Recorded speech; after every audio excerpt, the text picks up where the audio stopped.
Prvi prognanici iz Srednje Bosne stigli su preko Novske i Splita do Čapljine. Reportaža Miljenka Karačića. Ovo su noge starca koje su danima bježale bosanskim brdima pred muslimanskom agresijom. O kakvoj agresiji riječ kazuju sa suzama pomiješane riječi. Sve je to poklato, sve nam je stvari odnijelo, kuću nam popalo, na pakalj. Ovo je prva skupina izbjeglica iz Travničke regije pristigla u Čapljinu. Privremeni smještaj za ove nemoćne starice i starce, teške invalide, uglavnom organizirani u dječjem vrtiću. Briga domaćica je više nego ljudska.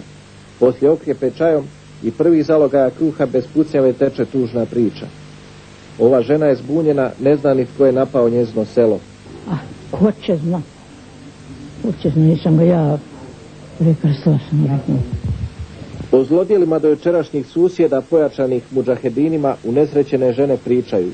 A mi smo sad pobjegli od muslimana, oni su pošli slati. Pravo naše selo ostalo da zauzmu muslimani. I tu nas je tako poteralo, tamo ova su druga pravili genocida i svega se izživljavali.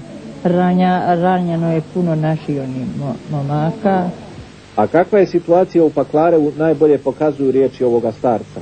Naši su ukopani, imaju one rovove, a i oni gori imaju. Sam Unijac, one teške, one topovske granate, pa dole ti, brate, pane, među nas, pobje. Spas su ovi nesretnici potražili bijegom preko srpskih položaja. Na to ih je natjerala nevolja.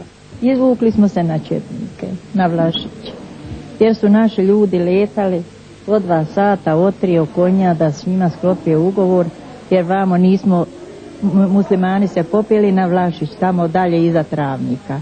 I onda tamo nismo izgledali bisvi. A zar se niste plašili i gore srpske vojske, četnika, jer i oni su neprijatelji?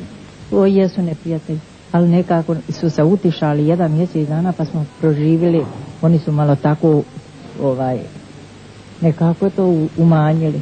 Super, šta smo se nadali, šta će s nama, vidjeti nas samo, što kažu, poredati i pobiti nas, i kako su nas ono iz početka, oni i granatirali i provocirali svakako. A stvarno su vas fino primili. I hranom, i čajem, i mlijekom, čak su neke žene donosile hrane od kuća, te kruha, te mlijeka, te stira i tako. Marica je morala izvlačiti i staru nepokretnu majku. Najteže je bilo gledati vlastito selo i kuće u plamenu. Kad smo izašli ispod stijena, već pošlo selo gore. To smo mi vidjeli lično našim očima.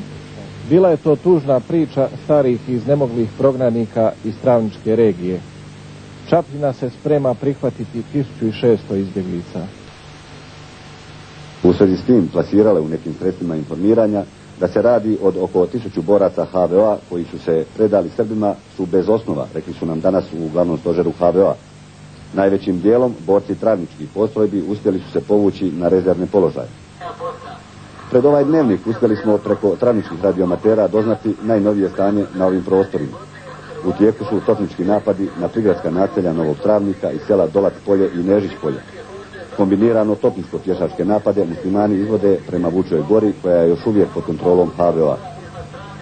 Umjesto komentara o stanju Hrvata u Srednjoj Bosni citiramo pismo don Ante Bakovića koje je danas uputio javnosti Hrvatske.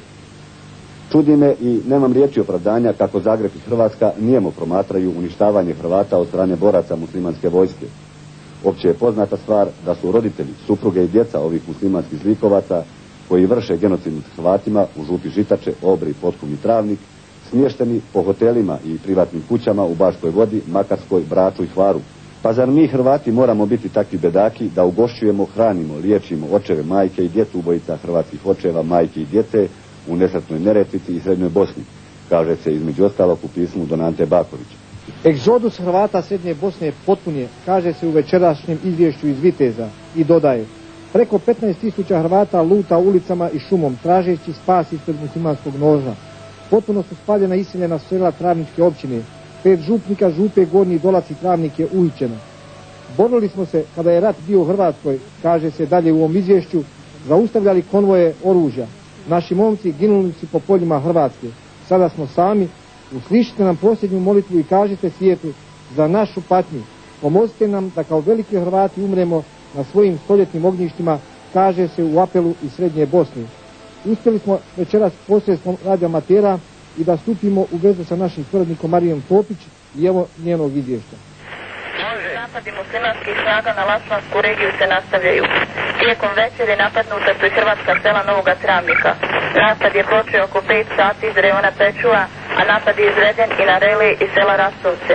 Na sam grad spalo je nekoliko projektila. Poginuo je jedan bojovnik, a 6 civila je ranjeno. Travnički Hrvati se još uvijek iseljavaju. Do sada ih je najviše smješteno u Novoj Biloj, Vitezju i Busovači, a jedan dio u Novome Travniku.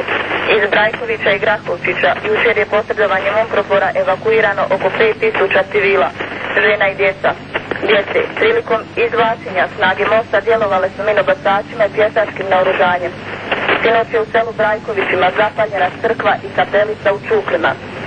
Muslimanski podivljali hode u svom divljem napadu i želji za uništenjem svega što je Hrvatsku nisu predstavljeni od najpodlijih i gnusnijih zločina.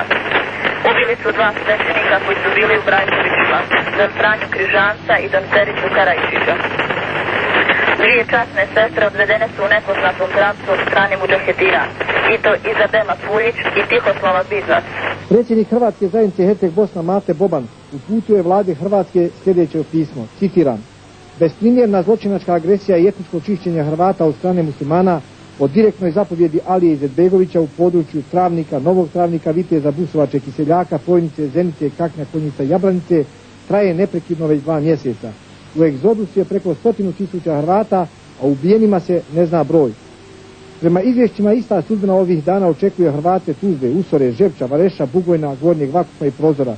Zbog vama poznati razloga, ovo je žrtva bez prava na učinkovitu obranu, te smo prisiljeni prvi i posljednji put da moliti vas za pomoć u svim relacijama vaših mogućnosti, kaže predsjednik Mate Boban u pismu upućenom vladi Hrvatske.